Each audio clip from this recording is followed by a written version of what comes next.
Hi and welcome. My name is Thais and I'm an Ayurvedic practitioner here in Montclair, New Jersey, as well as Brooklyn, New York. And today I'm here to talk a little bit about the foundational principle of Ayurveda. I know that's a word that has become very trendy, often associated with yoga because it is a sister science to yoga. But Ayurveda, it's its own thing, and the aim of Ayurveda is to align ourselves, human beings, with nature. And the way that it does that is by aligning the 5 great elements that exist in pretty much everything in the universe.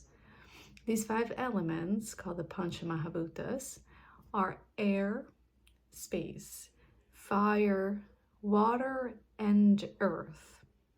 And the way it works is that these elements combined create 3 different humors, or called doshas, more often heard as doshas.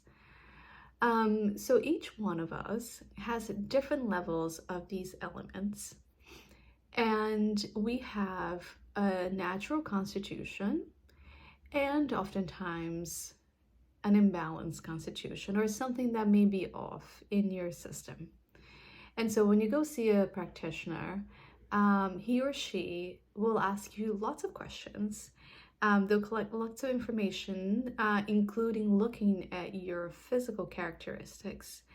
And they will then make a deduction, or they will tell you what are the elements that are more prominent in your system or in your constitution. Everybody has all the elements because each one of those elements have a function in your body. So for example, space, in the beginning, there was space, or otherwise nothing else could have been created. So space, just think of your body as a vessel. And then there was air that filled up that space, right? So air and space combined create the dosha vata. Then there is fire, who's responsible for your eyesight, your hormones, your enzymes, your digestion, your metabolism.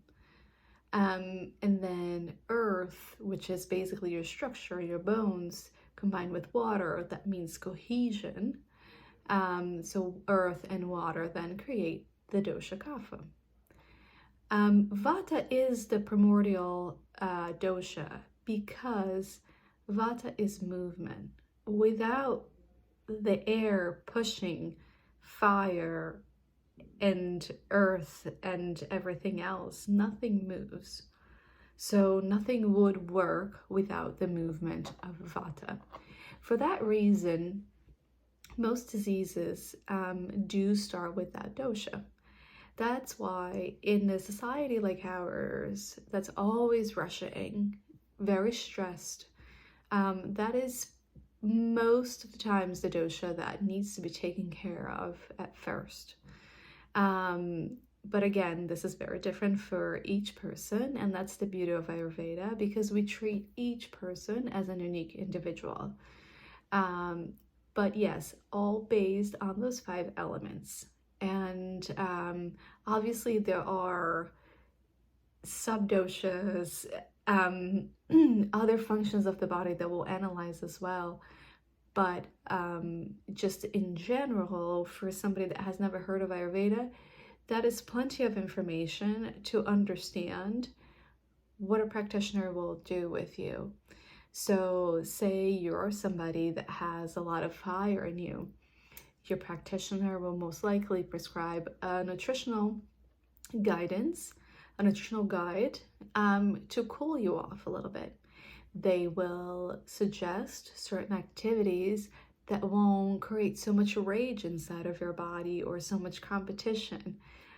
This is just an example, very quick example. But it's always going to be bringing equilibrium to those elements based on your natural constitution. I hope this helps, and if you have any questions, please let me know.